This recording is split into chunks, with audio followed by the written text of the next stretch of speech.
This episode is brought to you by Bellatoris Publishing, bringing stories to the world that last forever.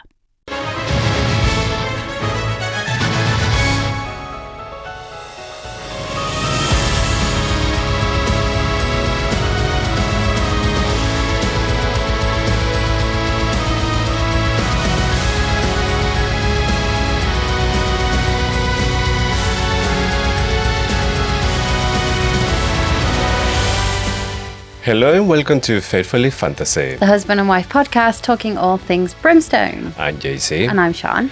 And today we are finishing our read-along of Brimstone from chapter 44 to chapter 53. And just a heads up, we might use strong language and explore adult themes. This episode will contain spoilers from Quicksilver, the Kingfisher POV chapters on Callie Hart's website, Brimstone, and snippets of information we've had from Callie Hart herself. And before we start, quick reminder, if you love our content and want even more, plus early access to episodes, monthly bonus content, and a completely ad-free experience, you can become one of our supporters. You can try it for free now and cancel anytime. For the best deal, visit faithfullyfantasy.com or just subscribe on Spotify or Apple Podcasts for instant access. Don't miss out and unlock the extra content waiting for you. Also, if you're enjoying the show, please take a second to rate us wherever you're listening. Spotify, Apple Podcasts, YouTube, all of it. Helps more fantasy lovers find us, and it's one of the easiest ways to support what we do. A quick tap and you've made our day. So, without further ado, let's dive into... Wait, what just happened? So, after crossing the Shadow Gate, things get extra dark. Feeders everywhere. No Kingfisher in sight. Seriously, where is he? After seeing off a few feeders, Saeris and crew crash at Telena's friend's place and discover Madra's been siphoning magic like it's free Wi-Fi from her next-door neighbour. To stop her, they need the strongest fays, witches, and something personal, and no, her Netflix password doesn't count. Saeris finds the key and also Tal, who's mourning Zavina, except he felt nothing when she died. Saeris gives him a god sword because she didn't want him to feel left out. Meanwhile, Carrion's making his first speech as the returned king. Saeris prays he won't say something stupid. Spoiler alert, he kinda does. Then Saeris remembers a way to find Fisher, but she needs a hand from Danya for that. Literally, her hand in Saeris' face to knock her out. Saeris goes to the realm of dreams, or nightmares in this case, where she finds Kalish has been overtaken by the rot. She uses her handy-dandy undoing rune to break through the wards protecting Fisher's bedroom, and an almost toast Fisher. The Hazrax shows up to roast Saeris' deal-making skills, but she's about to make an even bigger mistake by sending the Hazrax away for a whole year. In the nick of time, she remembers the Stargazer, and Adina gives her the information she needs, and she takes a Hazraxi taxi, get it, to the Wicker Woods. Saeris finds Fisher, who is inconveniently being slowly eaten alive by a cursed tree, and after defeating several Fey warriors and making a new Bella Kebab, she frees Fisher by commanding him to fight using his real name, Kaiden Greystar Finvara. Kaiden, the Fey formerly known as Fisher, steps out of the tree to give Belicon a headache, the type that feels like your head is rolling across the floor. But as Terminator once said, he will be back. Onyx sacrifices himself to save Saeris, which actually nearly upped the stakes, but Saeris just brings him back to life. No big deal here, I suppose. We head to the Ajin sky, where we finally meet Ren. Turns out Saeris isn't the only one with Bernie skin tattoos, and he was called home to protect the super creepy gate to the underworld. Fisher and Saeris pass through the gate, and if you thought Omnam Shakrai was a pain, just wait until you meet his mother. Fisher and Saeris are hanging around, literally upside down from the ankles, and just when all seems lost, Fisher reveals the biggest plot twist of the story. Only half-gods can wield shadows. He came for a dragon, as is his birthright, and he orders the red-eyed weirdos to tell his father he came to make a trade. Well, we finished! Yes, we finally finished the book, and I had to confess, I'm so confused. We have more questions than answered, but don't worry. You can consider us your buddy readers, and we will kind of unpick it and try and help you understand it. Yes, you're completely right. But now let's go to confirm, cursed, or completely unhinged. The part of the show where we either get to bank those bragging rights or have a laugh at ourselves for being way too wild with our previous theories. And now I guess that's it. So some of our theories have not been completely denied. Yes. So that means that there is the potential for them to continue into the next book. Yes. We can talk a little bit about those at the end of the show. And obviously we'll be diving really deep into those in the next episode. But for now, let's go with what was confirmed this week. So something that we've said from the beginning is that this book is called Brimstone. So we can't see that there won't be any dragons on this book. And yes, in this last chapter, we found out there's a ren full of dragons. So we were right in that one. Yep. Other one is the Madra was using Severin as something to give him more power. We're talking about maybe the shape of the city, that maybe she was containing the magic, and that has been confirmed as well in this episode. Yeah, we said that last week with Foley, or a few weeks ago when Foley explained the shape of the magic. I don't think we can claim that right from the beginning, because we threw out so many theories about why Madra might be all powerful and all immortal. So yeah, I would say that was a fresh one, since Foley's explanation of the wheel being the strongest form of magic. Other one that we've been talking about is about Fisher coming from a family of demigods.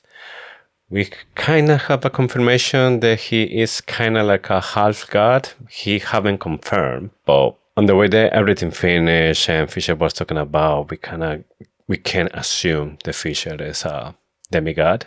So that's another one that kind of we were saying that he will be a demigod. So I had completely forgotten about this, but if you go back to our first ever episode of Quicksilver Deep Dive, that was the theory of the week. The theory was that Kingfisher was a demigod. We mentioned it a few more times through Quicksilver, so there were obviously Easter eggs there. Yes. But it's not one, being completely honest, it's not one that I carried forward into Brimstone. I think I did believe it, but we kind of just lost touch with it. We were more focused on the family tree because the tree. The granddad, yeah, because of the tree and the forge. I still think there's something about this tree. Yes. I still think there's a connection there, and I still think that maybe Fisher family was maybe the first god or something, and then being I don't know, put it out of the gods. It's one of my questions for later, what is going on with the gods. We get talk of traitor gods, we get underworld gods, we get overworld gods. There's so many different, and then there's the witches gods. So many gods. I feel like this series should be called Gods and Alchemy, not Fae and Alchemy, because it does feel like it's getting a bit insane with all the gods. Yes. Okay, the missing Stargazer page. We knew that little thing would come back. Yes. And I don't really care about this one that much, but we do get confirmation that Hayden won't be falling for Zavina. And we thought that he might do, but no, she's gone. Rest in peace, Zavina. What a shame. Womp, womp, womp, womp. Womp, womp. We also said we would meet Styx. And while we didn't get to meet Styx yet, it does feel like we will get to meet Styx. Well, it seems that in this last chapter, we went to his realm. So we can assume that maybe the father Fisher is talking about is Styx, because he's the one who rules that place, and he was asking for his father, the ruler. So much to unpick. Okay, so shall we start to unpick it? Okay, let's move on now to screaming, crying, and throwing God's swords. So how did you feel about Brimstone?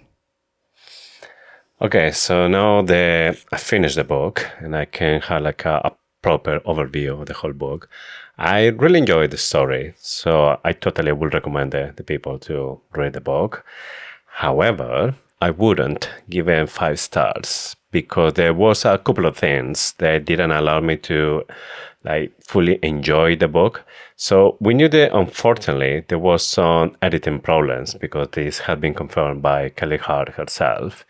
So there was a couple of times in the book that you didn't know if there was like editing errors or there was something that maybe it wasn't matching with the plot or with the story. Like you couldn't really trust it, whether it was plot or mistake. Yeah, so there's a couple of things like this, and we hopefully that maybe in the next book they will have like some explanations of this, like, I don't know if I call it plot holes or... I think when the paperback comes out, they should fix some of this stuff. Yes. Also, there was a couple of attempts to eliminating some of the characters, and then nothing happened. Everyone was happy, and everything is like fine. And that what it does, at least to me, for my own opinion, is that takes out like the credibility of the story. It just lowers the stakes, doesn't it? It just means like if anyone died, they might come back, and Yeah, so it felt more there was like the author trying to like playing with us, like trying to make us think this when it's not like completely part of the plot or it's not like relevant to the story. It's just like trying to make us feel something. But then again, it's just make you feel that, okay, so nobody's going to die here. Yeah, and if you compare it to like another massive author at the moment, if you compare it to the way that Rebecca Yarros does it, she definitely does that. She throws us, she like makes us think that somebody is in real danger and you think they're going to die and then they don't. And that's happened several times. But the difference is good people do die. Somebody else died. Yeah. You weren't expecting. Yeah. So there is always the like peril. There was less of it in the latest one. But yeah, with this gives me Twilight vibes where like everything is a bit safe, even though you've got to believe that it's terrifying and that it's the end of the world. But actually, I know that Callie Hart has said she doesn't like making her readers upset. She doesn't like upsetting her readers. Yes, but if she's not going to do it, then she shouldn't like make her believe that she will do it, because then this is what happened. Then you start to like not believe it, or the story start to lose strength. Yeah. What about you? So, I am still not sure how I'm feeling. So I love the characters. I love the world. I love the magic. I really wasn't ready to leave. And I could read another 700 pages tomorrow. Mm-hmm. But honestly, I did feel like there is too much going on. And I have more questions than answers. And considering we have read every single line several times of not just Quicksilver, but Brimstone, and we've read it slowly this time, I honestly can't fathom how casual readers will have any idea what the fuck happened. Like, it's really, like, there's so much. And I did enjoy it, and I enjoyed it again the second time. And yeah, it's just so much. Yes. But this is good because there's loads for us to talk about. I mean, this is something that I was saying last week when I was saying that if you ask me where's the plot going, I had no clue, because like the vampires, they were a big part, and then just in one go, boom, all then go. And like, oh, okay. Yeah. Now what? And then they go to get the silver from Silvarin, but they didn't need the silver, and there's just so much like starts and then doesn't come back and then just goes. But I am honestly so not just hopeful, like I'm sure that it will all come back in the third book and it will all get tied up really neatly. And yeah. Yes, I can imagine like maybe Fisher's face after coming back from Silvarin after all of that, experience with Carrion. He goes there to Sanorath, and then he says like, there's a silver bucket right there. Okay, that's weird, but it's there. And then a few minutes later, the vampire's gone. So like, he's like, oh well, I just went through all of that. At least I came out with a bro. Like at least me and Karen are now friends. It's all good. We had a hug. It's all fine. Who was your favorite character this week? So I think maybe for the first time in this read along is Saeris. Yeah, that surprises me. Well, she did a lot of stuff in these chapters. So For example, she was leading Fisher's army when he wasn't there. She was like giving all the ideas of what was the plan when everyone was just like fighting each other. Then she was there for Hayden. She was there for Tal, like giving this God soul. She understood everything about what he was going on. Then with Dania, even when she put her on the ground and the mud, she didn't laugh at her because she knew that that is not like what a leader does. And obviously, by the end, when she goes to rescue Fisher and all this kind of stuff, for me, it was just like, wow, she did really good here. She was like the main player in this. You'd hope so, being that she's the main character. That's good. I like that. I like that you, I like that you chose Saeris. Mine is a bit more obvious. Carrion. I think he came into his own. Yeah, because he's always been the clown. This time he wasn't. Apart from he didn't know what to say and he was awkward. And we would all be Carrion in that square when the satyrs are kneeling and expecting him to say something. But the bit that stood out really for me was the fight in Inistar when they go through the gate and all hell breaks loose. And he is fighting and he is doing really well. And Saeris notices it, that actually he didn't know these sword skills before. And that is because he is now determined to protect his realm. He's really, really grown. And I think he's the character that's grown the most. I was gutted that we left them there. And I still think like what happened after Saeris left in the square.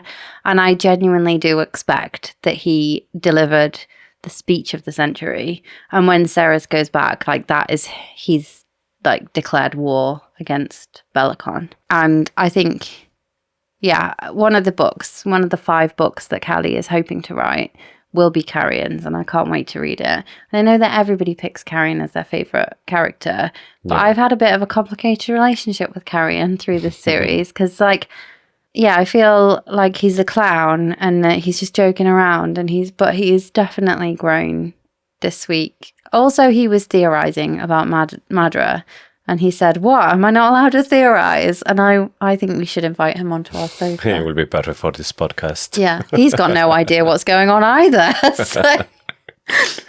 So what were the oh my gods moments or key things you wanted to talk about this week? Yes, so something that was unexpected for me is Savina, that she dies here. And I don't know why, once she was turning to Fae, I thought we might see more of her, and maybe like more a redemption. Taladeus. Yes, but that didn't happen. It helped Taladeus to maybe grow a little bit more, but yeah, that was something that I didn't see coming. Yeah, and it's funny, isn't it? Because we were like, literally no one dies, but she died. But I think it's the fact that we didn't, like no one that we care about. Yeah, it's like the good guys. From the good side, nobody dies. So there's attempts, but then somehow, miracles. I was super interested in this story because I was thinking, like the way that he described it, there was something deeper going on. So I think there's 2 possible options. I think Tal and Zavina were perhaps mated, like in the true sense of the word, because he talked about like him not being, he could not do anything other than follow her. And she possibly denied his bond. And then the bond broke when she died. He didn't feel anything once she'd died. I also wondered if, because I know that they say that love potions don't exist because you can't recreate love, but the like infatuation or the obsession, I wondered whether that could be another, if they weren't mated, that could be another reason for it. And that maybe Malcolm wanted Tal, he had Zavina give Tal some kind of love potion, and then he became obsessed and just because Malcolm wanted him in his court, and maybe he thought he was a way to get into Kingfisher. Yes. Something was going on there, wasn't it? It wasn't just that Tal really liked her because she's a bitch. I don't know, because obviously it felt that he is being so obsessed about her for such a long time that he might think that he won't be able to live without her until he saw her dead, and then he felt that actually he's not feeling it at all. So it's all the guilt or all those thoughts about like, everything that he did, everything that he go through because of her, and it was just something that it wasn't worth it in the end. It's like he wastes more than 1,000 years for nothing. And Yeah, but I think it was was- magic. I think the magic died with her. I think that whatever it was, like the bond died with her, the like magic that had him under this spell died with her, and that's why he didn't feel anything. Yeah, the coolest part is that he said that he didn't feel anything, but at the same time, he wanted to kill himself as well. He was going to until the sun, but he wanted to anyway, not because of her. He's wanted to for ages, hasn't he? Yes. But then the sun came up. Anything else? Another thing is Carrion being recognized as the real king for the Satyrs and how they come here to just like pay tribute to him. And of course, the speech that was just My name is typical Carrion, and I really like your horns. I thought he was really clever in that he said, my name is Carrion. He didn't say, my name is Carrion Dianthus. Yes. He didn't say Swift, or he just said Carrion. I really like your horns, so it's a really weird thing to say. Yes, but I think somehow he is recognized himself that he is the son of the Dianthus, because the first thing that Loreth said to him, be careful what you say, because when you say it, you can't take it back. Yeah, but that's why I think he's like, oh, fuck it then. And Yeah. then, hi, I think nice to meet you. I think he's doing because I feel like he's still there. We've left him there, and we will until we read the next book. I think he's delivering the speech of the century. Yes. I really do. I think it's going to open. The next book will get more of that. I thought the description of the song was really moving. I actually got tears in my eyes at this point. It said that it's the type of song that you would sing to a family member or a dear friend that you've lost, like a promise that you'll show the love and respect that you can no longer show the person, but you kind of show it to the living person. Yes. Who still shares the blood of the friend that you've lost. And that is like very specific, but very, very like raw. I think it's a really moving description of a song. And then we're brought really swiftly back to earth by Loreth the hypocrite, who says that satyrs have a song for everything and that they're too dramatic and flowery, which is a little bit rich coming from him after he's sang the Ballad of the Aegean Gate. Well, the problem is that he doesn't remember that. Yeah. Yeah, good point. So really, he can criticize now. Yeah, that's so true. So for me, the thing that like that, oh my God's part that I think is going to come back and it's going to be really exciting is the story of the Dryads. So apparently they stood up to one of the northern witch clans. No one really remembers why. And Belicon's like, that doesn't matter. Or Orias was like, that doesn't matter. Was it dark magic? Was it the Balkida clan? Was Algat involved?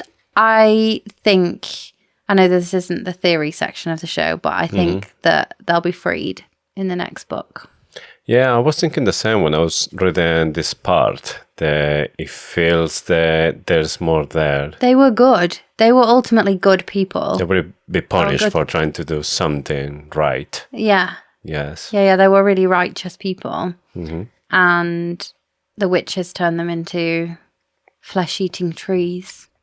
Yes. Which is really creepy. Yeah. Yeah, I wonder if maybe there will be another like potion spell to reverse that magic, and then they will come back to what they were before. I was never meant to love a human.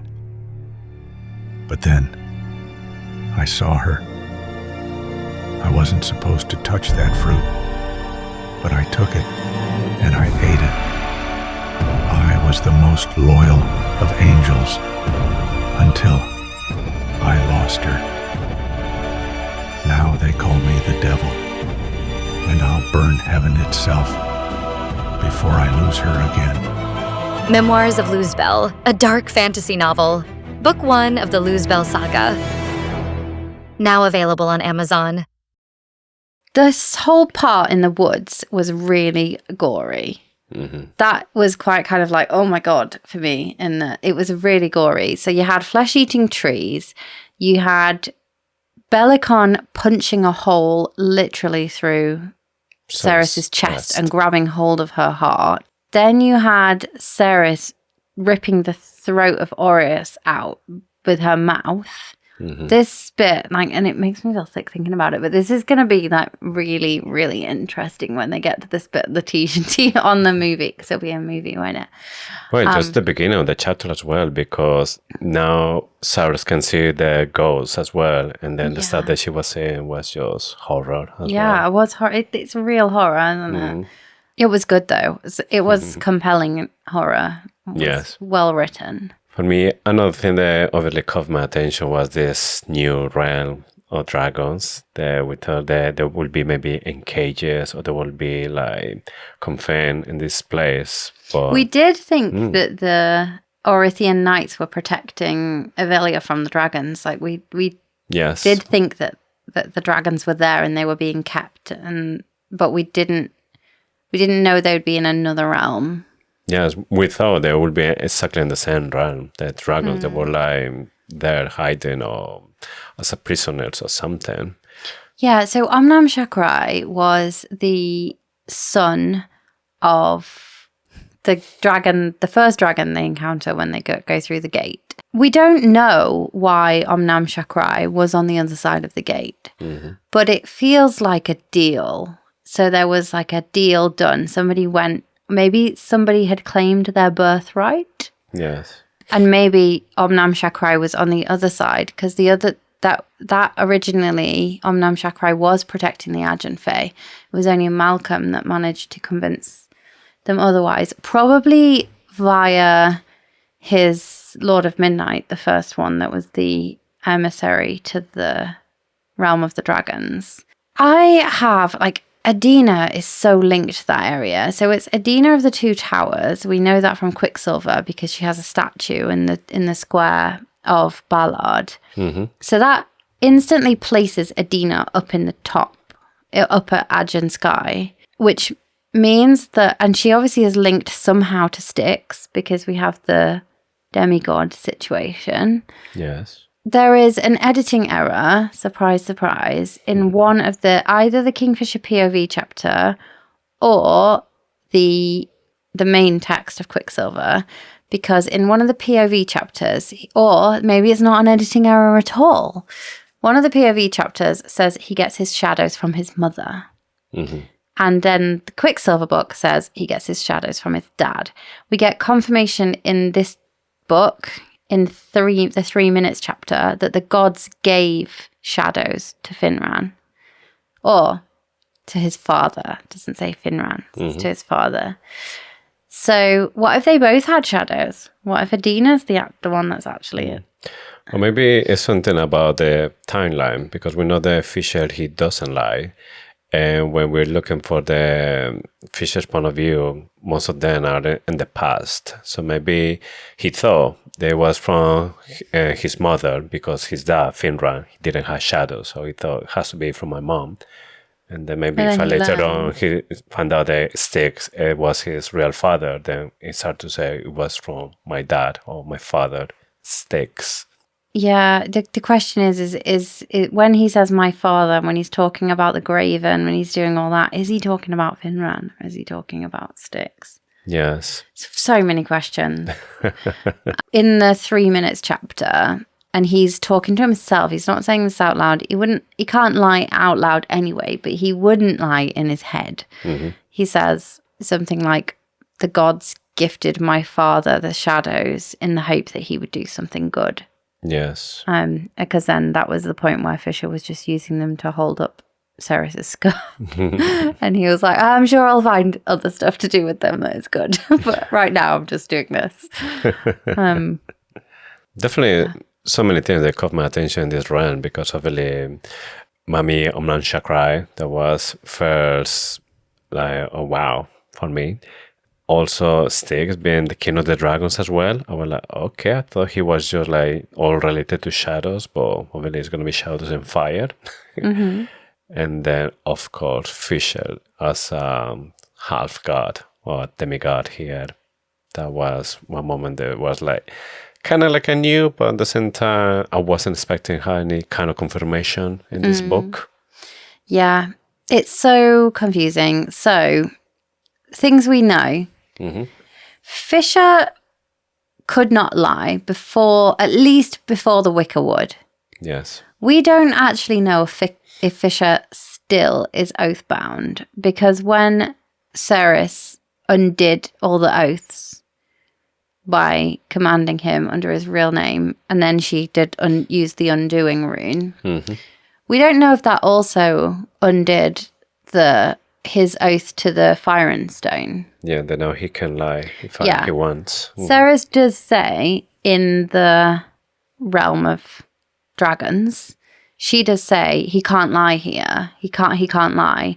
But I wonder if she's just forgetting that could be one of the oaths. So I'm not sure that we can trust. We don't know if we can trust anything that he's saying under in the underworld.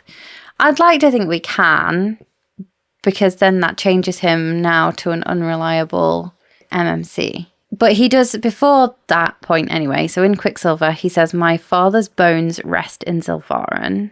I do think both can be true. So if both were true, if his father is a god and is in fact Styx, he could still call Finran his father. Because it could be that Adina had a son who with Styx, and then was in Zilfaran, and Finran was in love with her and said he would take care of her. Styx wouldn't leave or whatever. I don't know, something happened. But entrusted Finran to look after his son, the demigod, and gave him shadows to protect him, and as a kind of ruse to be like, well, if he's got shadows, then his son's got shadows, to make it a little bit less suspicious. So he could be calling Finran his father legitimately and being like, my father's bones rest in Zilfaran. But even at that point, he didn't know whether his dad is alive or dead in Zilfaran. There's no reason for him to believe that he is not alive. He just, apart from the fact that Madra had Solus and stuck it in the Quicksilver. I mean, I think we should do like a full theorizing on this in next week's episode. But at the moment, I am leaning to the fact, and having only read it twice, and not read I've read those chapters twice. I've not read it front to back twice, which I will do before next week's episode. I feel like he is a demigod. And that Finran is not his father, but he raised him as if he was. Yeah. That's my current leaning. But I'm actually going to listen to Quicksilver and Brimstone. This is ambitious. We're going to listen to Quicksilver and Brimstone over the next week. Yeah. And see where that gets me. So far, I had the feeling that when Fisher went there when he was little, it's more like Styx just kind of like adopt him or give him the power to survive in that place. So you think it's the other way around? So I think he is Finran's son. So it's Edina and Finran's son. Then when Finran went to Severin, then Belicon took Fisher as his own soldier. He sent it to this place to die, but he survived.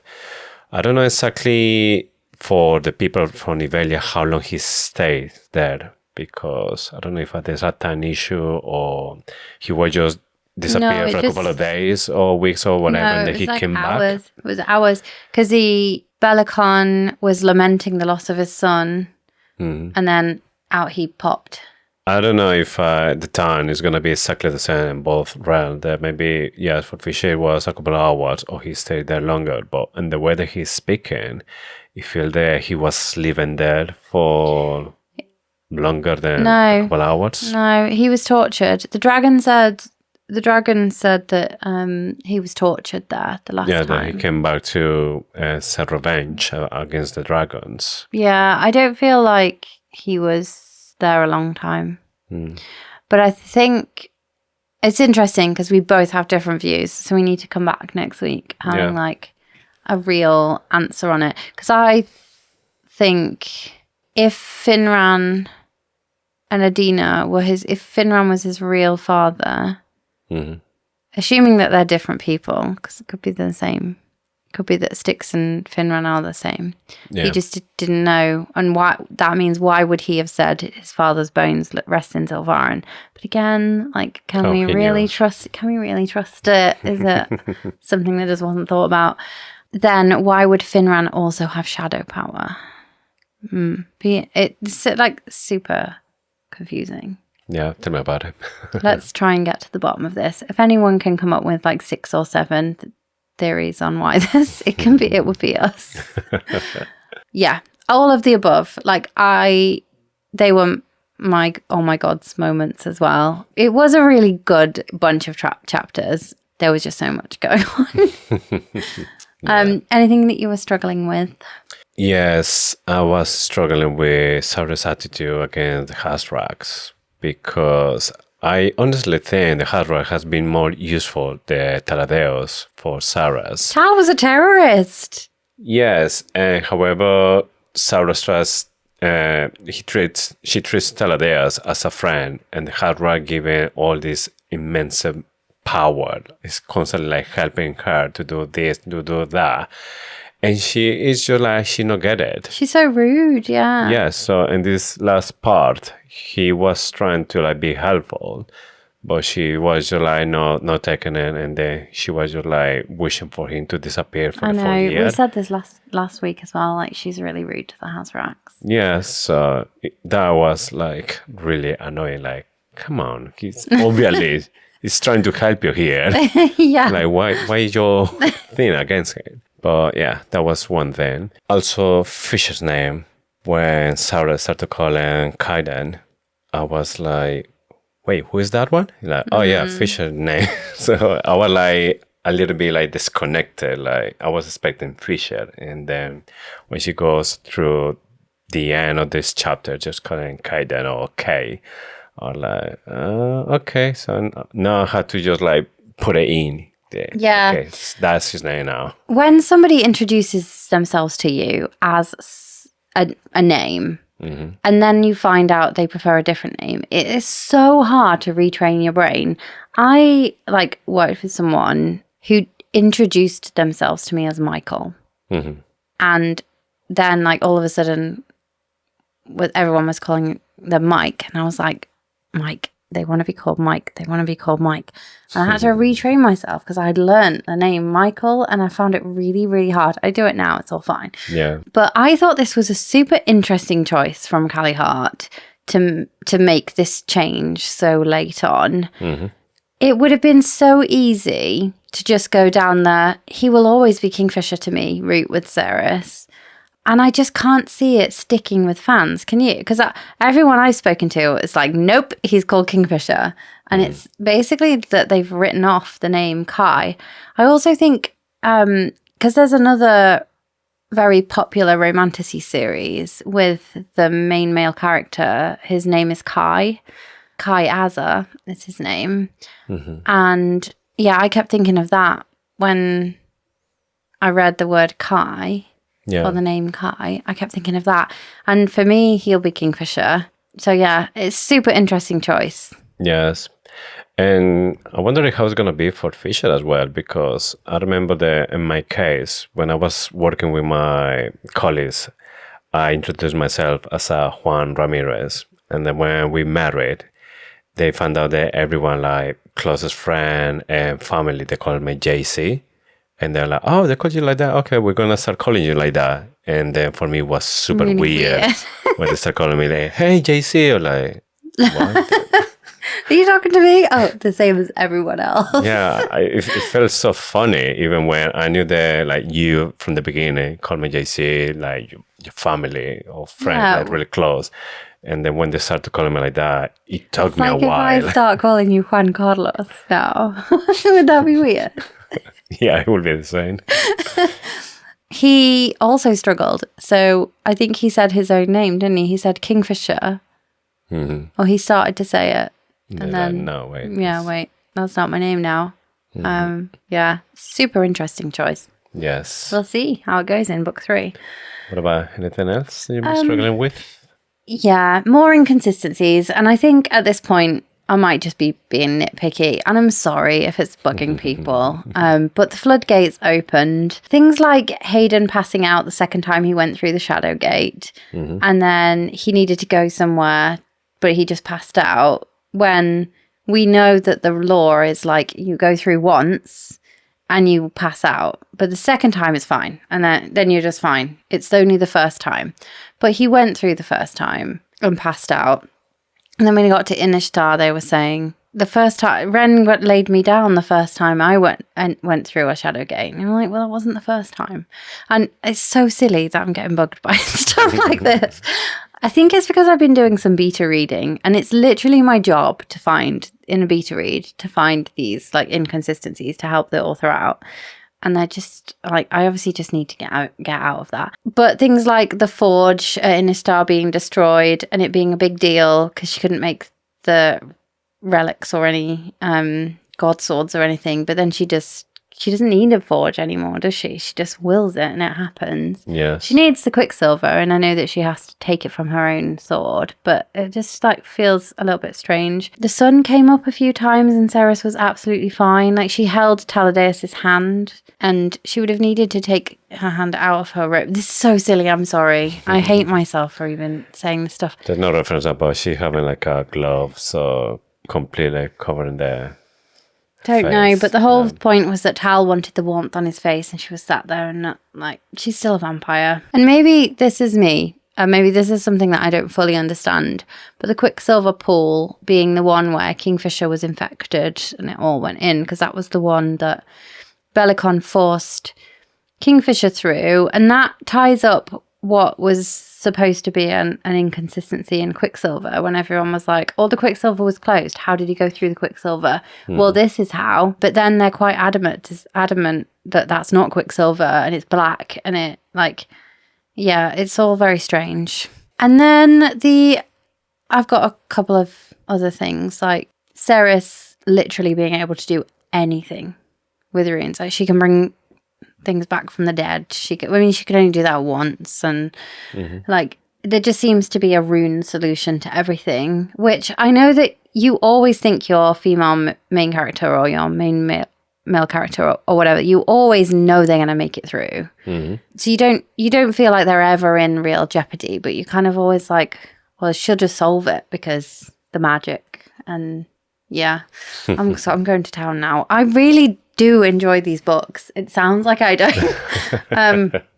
And then Saeris just doesn't seem to be learning that she needs to pay attention to the fine print in deals. Like even the Hazrak says, you really are hopeless at this, aren't you, child? I almost feel bad for you. And I think at this point it's just becoming like, Saeris will get herself into another bad deal. Yeah. Maybe the character growth will come in the next book and she just won't make a bad deal. Well, I'm hoping there will come the time that she will be the one making a deal. They look so bad, but it's so clever. There's gonna be like her redemption. Yeah, I like that. That would be good. Yeah. Do you have any questions? Oh, yeah, so many. So, first one, because I remember that maybe it was in the previous episode that we were not like clear about what happened, because you were saying the Fisher went inside and then he just went out the shadow gate just to be in front of Belicon, and I was thinking that he was about to go in and then he was like interrupted by Belicon, that he was maybe behind him or something.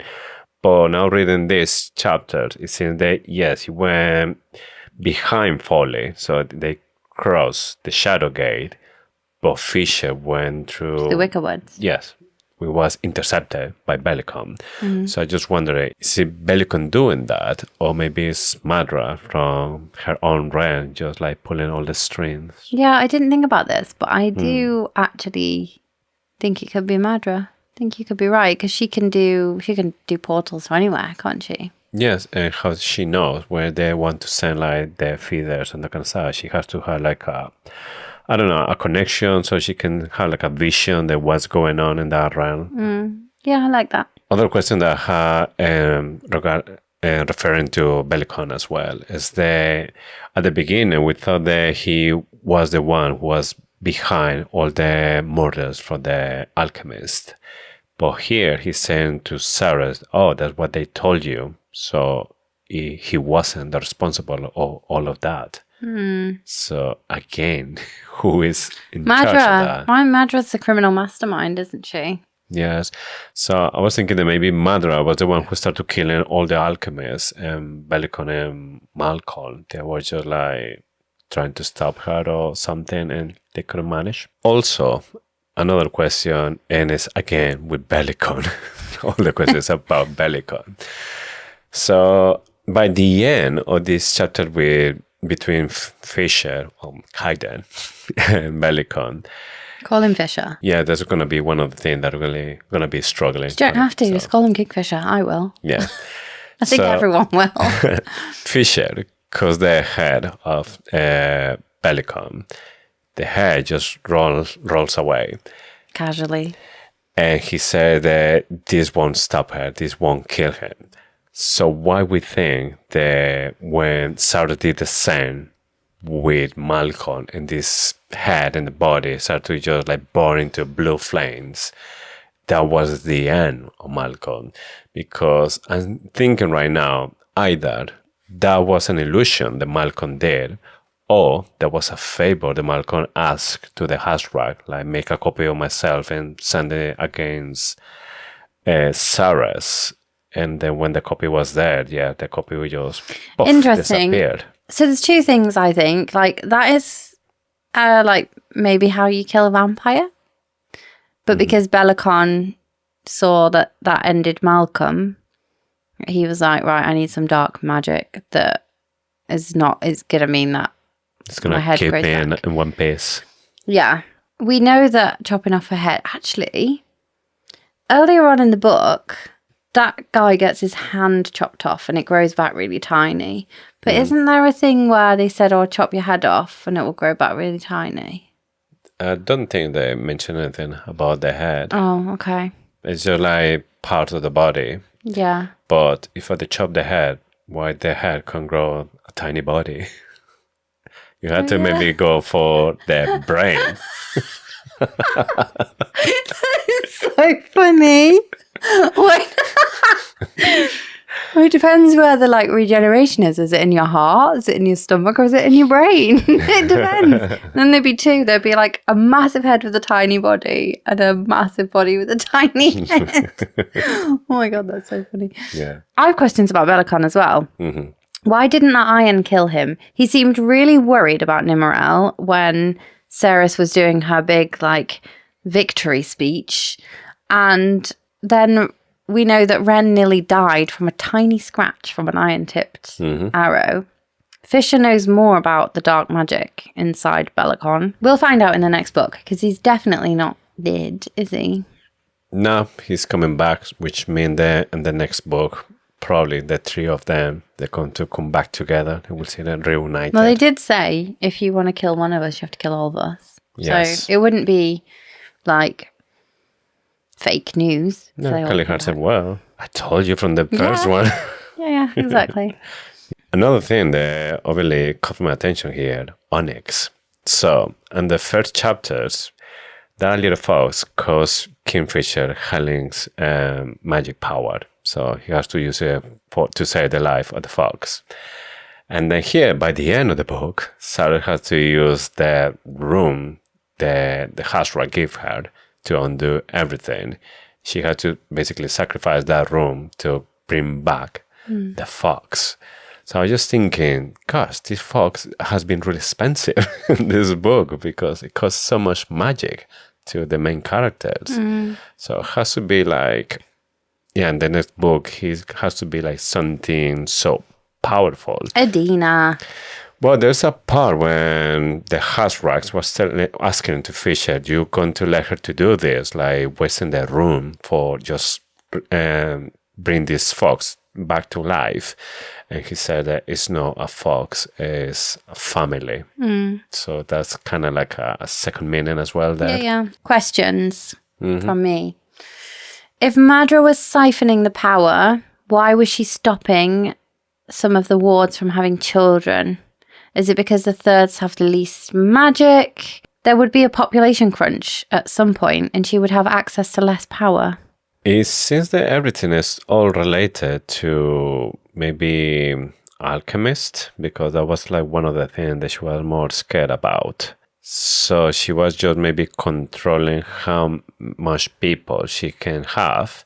So are there more alchemists in the third? Is that what you suspect? Yes. Also, she might have like, the China had this problem as well. That for years they had to just make mandatory how many children the population can have, and now they had a massive problem because of that. Well, that's what I mean. Yeah, so maybe. And it's not even one child per family. This is like 1 in 10. Only 1 in 10 have children. So maybe she haven't been in that point yet when she need to start to like, okay, now I need more people. She's going to need to, otherwise she's going to have a population crunch. Yes. And she's going to have a seriously aging population. True. Are the fire sprites okay? We predicted, and this should go in the top section because we got it wrong. I thought that the rot would surround Kalish but not overtake Kalish because of the brimstone in the ground underneath. But Kalish was totally overrun with rot. So where's Archer? Well, they are in the bottom, so probably the bottom is still just fine because the root can go inside, gets burned. Well, I hope so. But my question is, are the fire sprites okay? Yeah. Still super intrigued by the Null Blades. The warriors, Belicon's warriors in the Wickerwood had the Null Blades, and it described them as the unnatural weapons felt like blind spots in my vision, black holes sucking at my energy and the magic of the woods itself. And then the other question is, what did Adina mean when she told Saeris to tell Belicon never? Is it like, what did he say he would do? Is it like, I will never love you, you will never have my son, you will never be like all powerful, or what is the never? What was she saying? Yeah, has to be something maybe like the last bit that he says to her before kill her, and that was like the main reason. Yeah. And then she is just like telling again that even after being dead, he will never get whatever he wants. Yeah, because he was scared, wasn't he? Yeah. I love that. I can't wait. Yeah, because remember that he was saying that he has to kill her because she was like talking nonsense. So that it was like he didn't believe her. So I wonder why it was. Yeah. And my last question is, what is up with the gods? Like, we had the traitor gods. Nimmerel is one of the forgotten blades of the ancestors. What is going on with the gods? I'm going to go back and read all the gods bits as well and work out for next week what's going on there. Yeah, definitely feel there's maybe like another generation of gods right now that we have, and there was a previous one. And that's why I still think that maybe those previous one has to be something related to Fisher's family. And that tree. And the tree in the forge. It's like one of the maybe remains from that. I agree. Let's go to the Oracle's notebook. This is the part of the show where we channel our inner eye as Mummy Kingfisher would and put our Oracle skills to the test in the hope that we get at least something right for the next book. My first theory is that Carrion is half witch. Yep. And this is all because in this part when the satyrs arrived to looking for the returned king, they were looking for him, and it was like pretty obvious that he was the only ginger one. And the other one they pointed out, it was Ishabel. They were like the two only ginger ones from there, and Ishabel, she is a witch. Yeah, there's other things as well, like the whole thing with the cure and the fact that the Dianthus blood was, and the witches found the cure and it was the Dianthus blood. Yeah, that's what I made the Dianthus so special. Yeah. Something else about Carrion. I am now more convinced than ever that Carrion can read minds. There is a part when they're at the cliffs and they're going to get the hair from the Zilvaran feeder guardian's body. And she's thinking about Fisher and she's starting to worry. And then she says, as if he knew precisely what I was thinking. He then said, we'll find him. Fine, He'll be fine. Also, we know that at least one witch can read minds, and that is Algat, which is just another tie to the fact that Carrion could potentially be half witch. Yes, totally agree with that as well. Also, we're still convinced that Onyx is part of the family. So, and I'm not sure if it's going to be Finran or it's going to be Edina. It's Edina. But definitely it's going to be something really close to Fisher. So many clues. There's pointing out there's going to be one of his parents there. Yeah.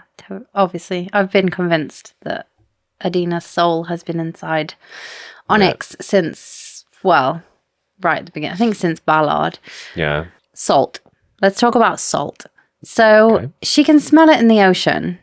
We wonder if the next book is going to be called Salt, because we have the 3 runes. We have Quicksilver, Brimstone, and Salt. It would be weird, wouldn't it, if it was called something other than Salt? Mm-hmm. Plus, but it might be weird. Three books for this saga, because the next one is going to be something different. Yeah.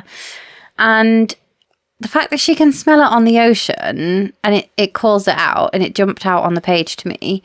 I wonder if the next book will be more set on the sea. So we've heard about pirates. We've heard about the islands of Lycia. I wonder if water will be a key part and whether she will be able to control the water.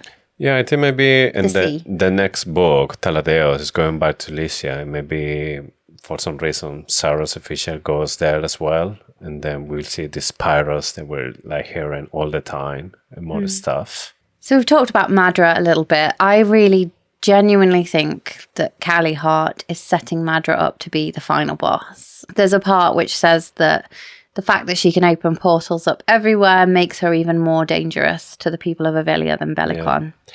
There was a part, I remember reading Quicksilver, that I wasn't sure how it's possible the Madra was like reuniting with them, where most of the time the Quicksilver was close. Not really, because now we know that she can travel by her own portals. So definitely she is the one with more power from those 3. Yeah. I think there'll be a big showdown in the next book. Between Saeris and Madra. I think it's going to be Saeris, the one who will kill Madra. Yeah. I just think Carrion will kill Belicon, because that's his, his arc, isn't it? Right. The Hazrax. Mm-hmm. The Hazrax says, I have a hand in everything, but you will learn that soon enough, I suspect. That comes back again to me either thinking that the Hazrax is one of the fates or death itself. Also, talking of, I noticed this week, in this week's chapters, Callie Hart uses he as a pronoun instead of it for the Hazrax. Yes. I wonder if it's relevant or just, again, a mistake. Yeah, maybe. That's the problem. Yeah. I think that I was wondering about it being death, because it asked a question, didn't it? And it was like, what does it feel to lose something? It witnessed it, but it doesn't know how to feel. It will make sense if it's the dead itself, because the rune that it gave it to Saeris, it was able to undo that. Yeah, but the Hazrax didn't believe that was possible.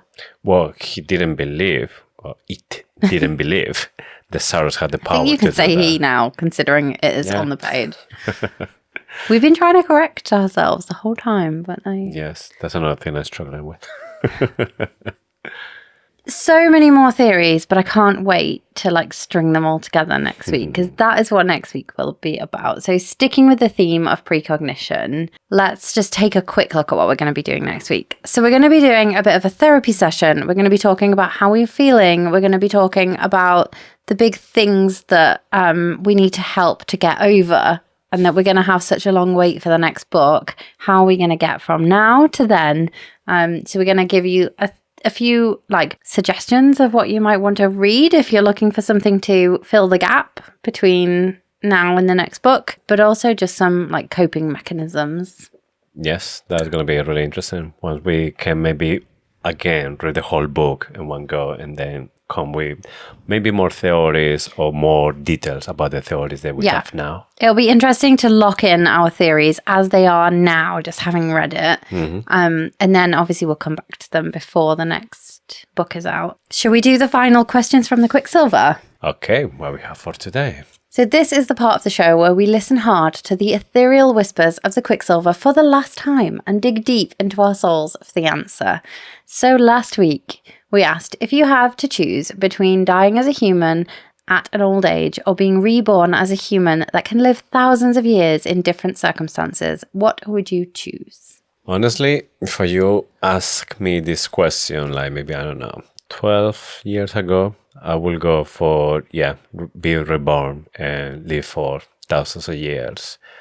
But now at this point, I will stay as I am. So I will live just what I had to live as a human. I won't live for thousands of years. Okay. What about you? What will you choose? I would just choose the one life because you don't know what's next. And like, what if there's something also some adventure beyond? I do tend to think that we will be like, you return, like you can't create or destroy energy, it just shifts. So the energy like goes somewhere else. So I think I believe in some form of reincarnation anyway. I wouldn't bet my life on it, obviously, but I think I would just have the one life, just in case there's another great adventure. Although this one's pretty good.